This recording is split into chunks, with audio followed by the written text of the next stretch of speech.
Hello and welcome to the Deep Dive. Today we're plunging into a topic that pretty much everyone thinks about, unlocking peak health and fitness. Especially for those of us, who'd rather skip the whole gym scene. We've waded through a whole stack of sources, articles, research, expert takes, and our mission really is simple.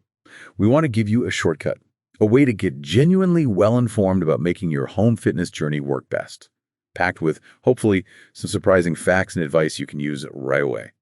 That's exactly right. Our goal here with this deep dive is to boil down all that material on home workouts to what's, well, most important. We're covering the essentials, things like safety, planning smart, picking the right gear, and even looking ahead a bit at some really fascinating fitness tech that's coming down the line. Ultimately, it's about giving you solid, actionable steps, things tailored for your goals, your lifestyle, right from your own home. Okay, let's unpack this a bit because the case for working out at home is honestly pretty strong. Our research really shows how much home fitness is booming, and, well, it's not hard to see why. For so many people, the biggest win is just pure time efficiency. I mean, think about it. No driving to the gym, no waiting around for equipment. That can literally save hours every week. Imagine squeezing in a quick cardio burst between meetings or getting a solid resistance band workout while you catch up on a show. It just fits into life better. Absolutely. And that convenience factor, it ties right into cost savings too. Significant cost savings.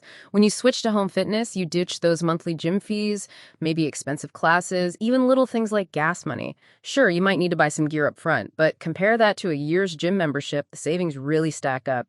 And what's interesting is how tech is actually making it even more accessible now. You've got apps offering personalized coaching and basic gear like jump ropes, resistance bands. They offer incredible value, loads of challenge, loads of variety without costing a fortune. Yeah, and for a lot of people, the really big thing, the transformative benefit is just the privacy, the comfort. One of the main reasons people hesitate to start fitness is that feeling, being watched, feeling judged. But our sources really highlighted this. At home, you can just focus, make mistakes, learn, wear whatever feels comfortable, no second thoughts. Too hot, open a window. Too cold, close it. That personal control, it's not just nice, it actually boosts motivation, helps you stick with it.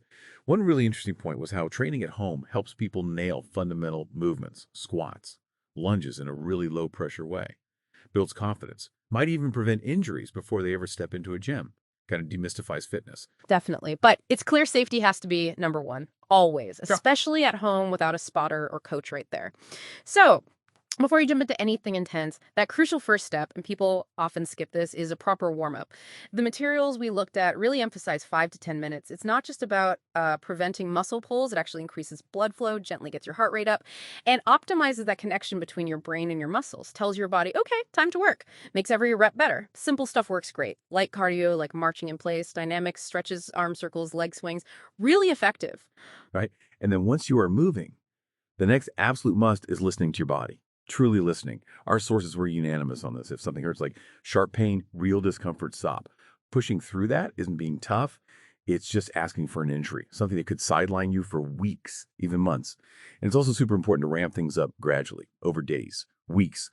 Think of it like a marathon, not a sprint, going too hard too soon. That leads to burnout, overuse injuries, stiff joints, tendon issues, especially training alone. You need to give different muscle groups dedicated rest days.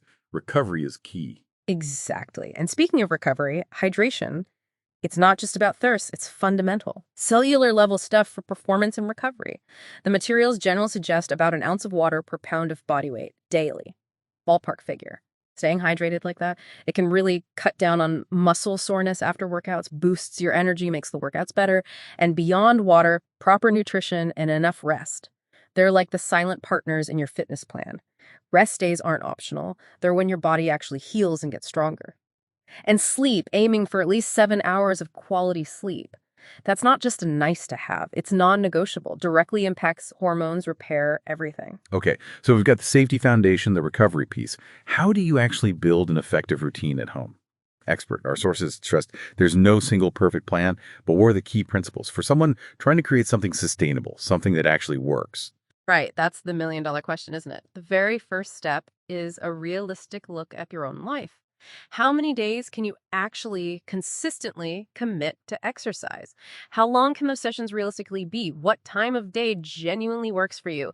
Consistency, honestly, came up again and again as the number one driver of results. The long game, one study we saw highlighted people getting amazing results with just 20, 30 minutes a day. But crucially, they did it 5, 6 days a week. Every week. As for the workouts themselves, for beginners, total body workouts hitting all the major muscle groups are generally recommended. Good for fat burning, good for building lean muscle. You want to mix strength training that builds muscle, boosts metabolism, and cardio or aerobics for stamina and burning calories. So, like, if weight loss is your main goal, you want a good balance of both. If you're focused on gaining muscle, then naturally more strength training, maybe slightly less intense cardio. It depends on the goal. Okay, that makes sense. And what about this idea of workout volume?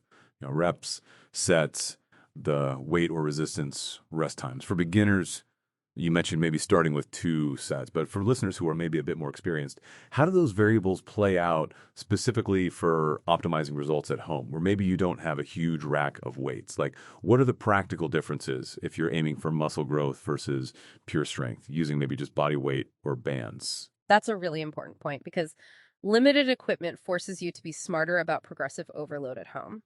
So if your focus is muscular endurance lighter loads, maybe body weight or bands, you're looking at higher reps, say 12 to 20, maybe even more, with shorter rests between sets, keep the heart rate up. For hypertrophy, that's muscle growth, definition, the classic range is typically 6 to 12 reps. You need enough resistance to make those reps challenging. Rest periods are a bit longer, maybe 60 to 90 seconds. And for pure strength, building raw power, that's usually fewer than 6 reps per set, needing really heavy resistance, and much longer rests, like 3 to 5 minutes, to fully recover for the next intense effort. The practical takeaway for home workouts.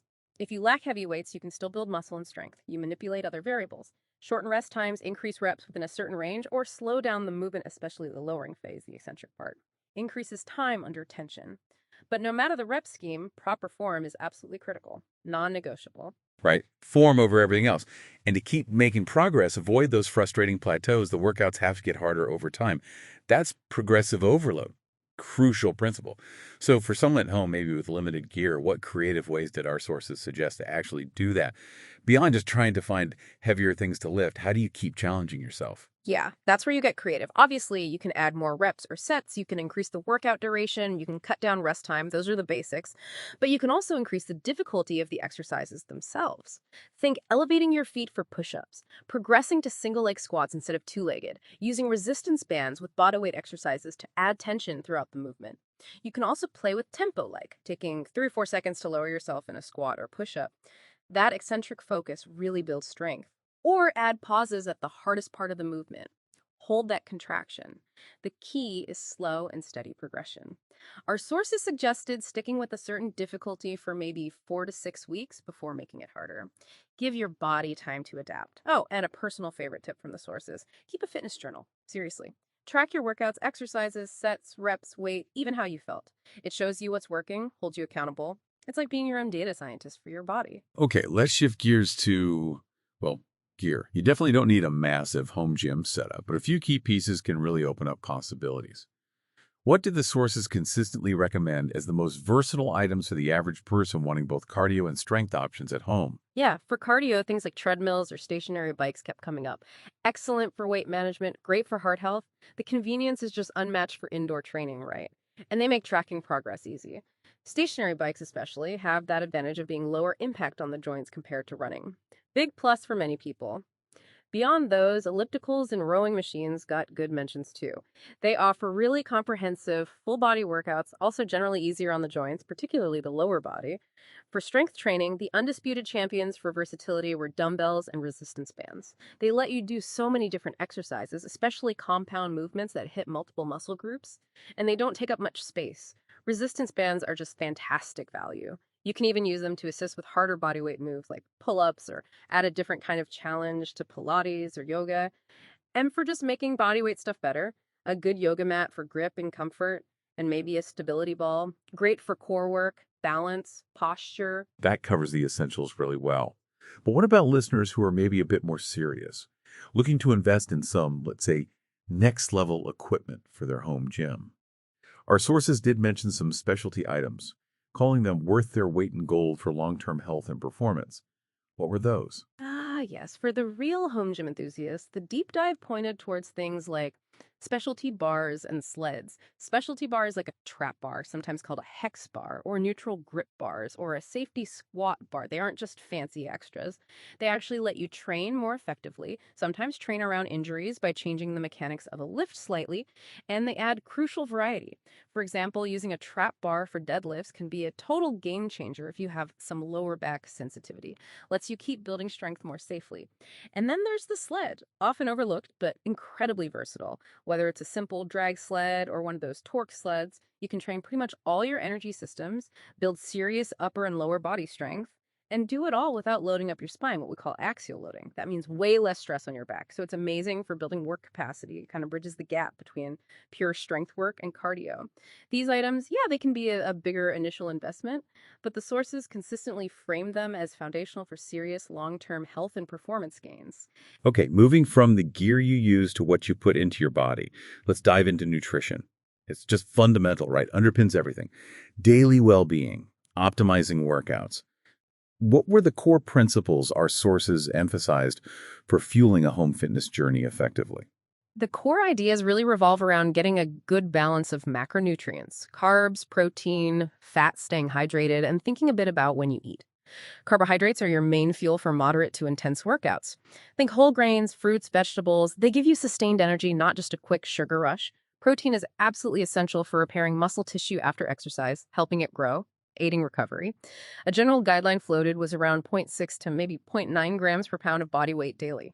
Ideally, spread that protein intake across your meals throughout the day for better absorption. And fats, often misunderstood, are vital. Hormone production, joint health, plus they provide energy for longer, lower intensity exercise. Focus on unsaturated fats, plants, oily fish. And hydration, mostly water, is key before, during, and after workouts. You mentioned that earlier. Our sources pointed out that even being 2% dehydrated can significantly impact energy levels, even cognitive function. So it's way more than just quenching thirst.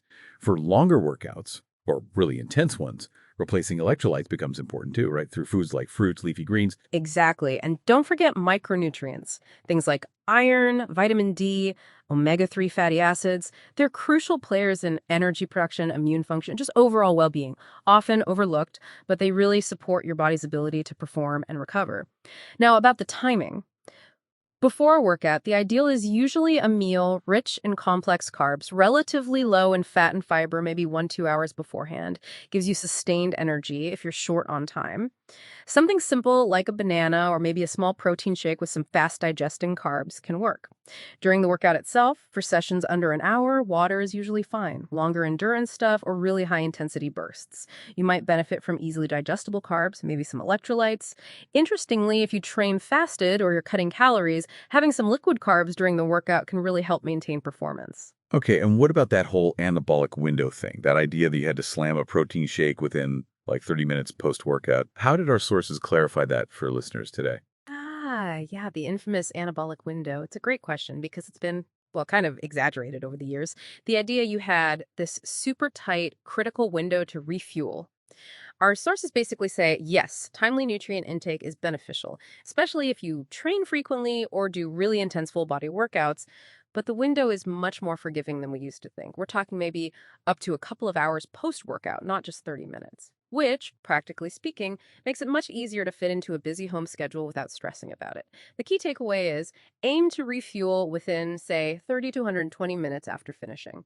A meal or snack combining protein and carbs is ideal, helps replenish glycogen stores in your muscles, kicks off the repair process, but ultimately, a consistently varied diet full of whole foods combined with enough sleep and planned rest days, that's what really builds long-term fitness, much more than hitting some narrow window perfectly every time. Right, consistency over short-term perfection. Now, here's something we uncovered that sounds incredibly important for overall health, fitness, and longevity. And it's something anyone can do at home.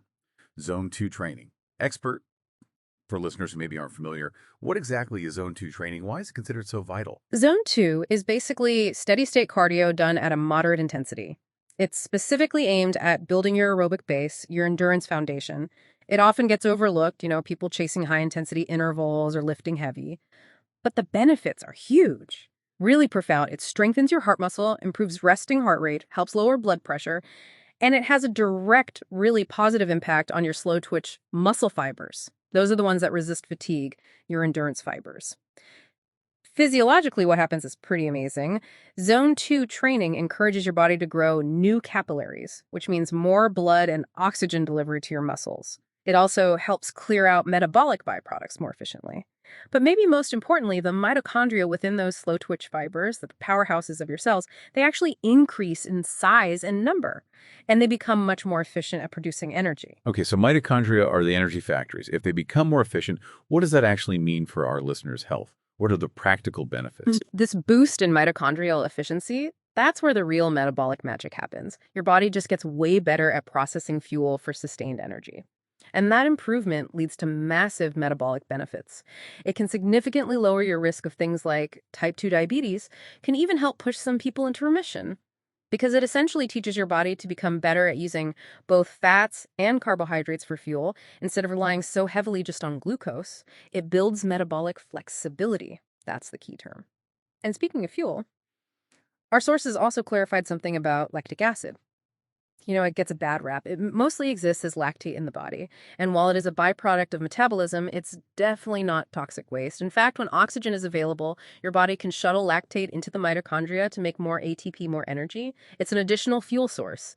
Your heart and liver can even use lactate or convert it back to glucose. Super useful for recovery and sustained effort. That's a great clarification, actually.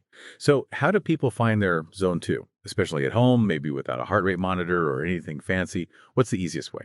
Yeah, the simplest, cheapest, and often really effective method is the talk test. You should be exercising at an intensity where you can hold a conversation, but it shouldn't be effortless.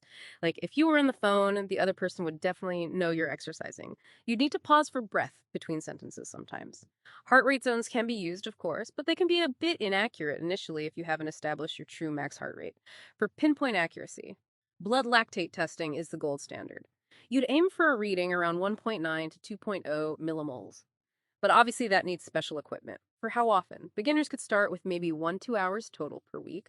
Ideally, you'd build up towards 3-4 hours per week, maybe broken into sessions of 45-60 minutes each, spread throughout the week. That gives the maximum benefit. And combining Zone 2 work with your strength training, that provides really well-rounded comprehensive fitness. Okay, so putting this all together, where is home fitness heading? What's the future look like?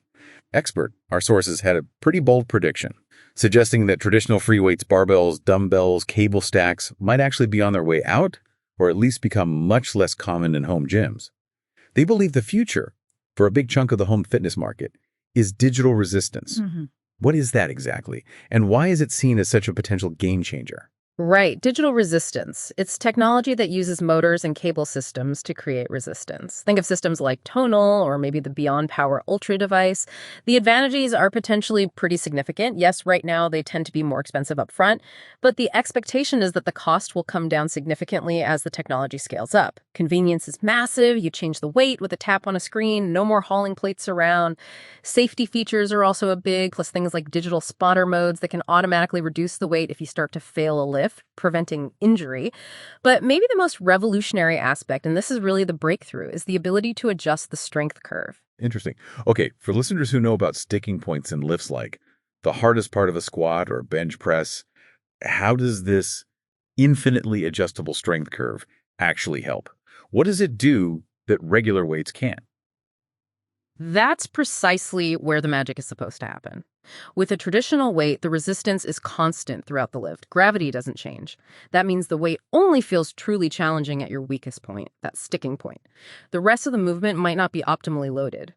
Digital resistance can actually vary the load throughout the entire range of motion. It can be programmed to match your muscle's natural strength profile, so you could have more resistance where you're naturally strongest in the lift, and slightly less resistance through that weaker sticking point.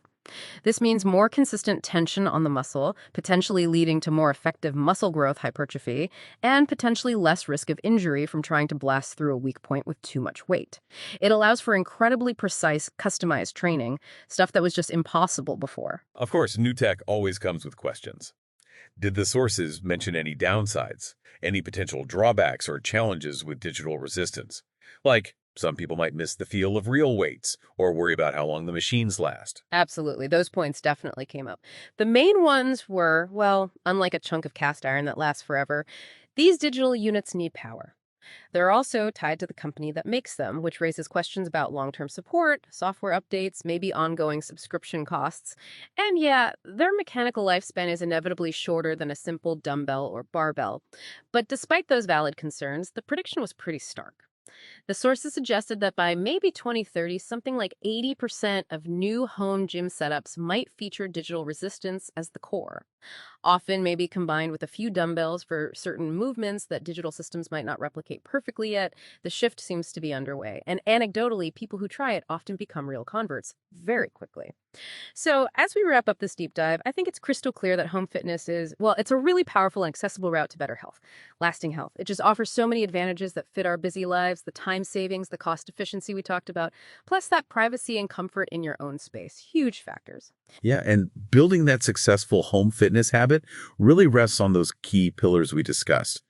Starting with good form, making sure your space is safe, really tuning in and listening to your body, understanding that nutrition and rest aren't optional extras, they're critical, and then consistently challenging yourself that progressive overload and mixing things up to keep making progress. And definitely don't forget Zone 2 training. It's so important for that long-term health, that metabolic flexibility, even if building muscle is your main thing. Remember, simple tools like the talk test make it really easy to incorporate. It builds such a solid foundation for overall well-being. And we've seen a glimpse of this really interesting, maybe slightly controversial future with digital resistance potentially reshaping home gyms. So here's a final thought for you to chew on. As fitness tech keeps evolving and our understanding of what really optimizes health gets deeper, how will you listen to your own body, maybe embrace some new approaches, and truly sculpt that lifelong foundation of well-being right from the comfort of your own home?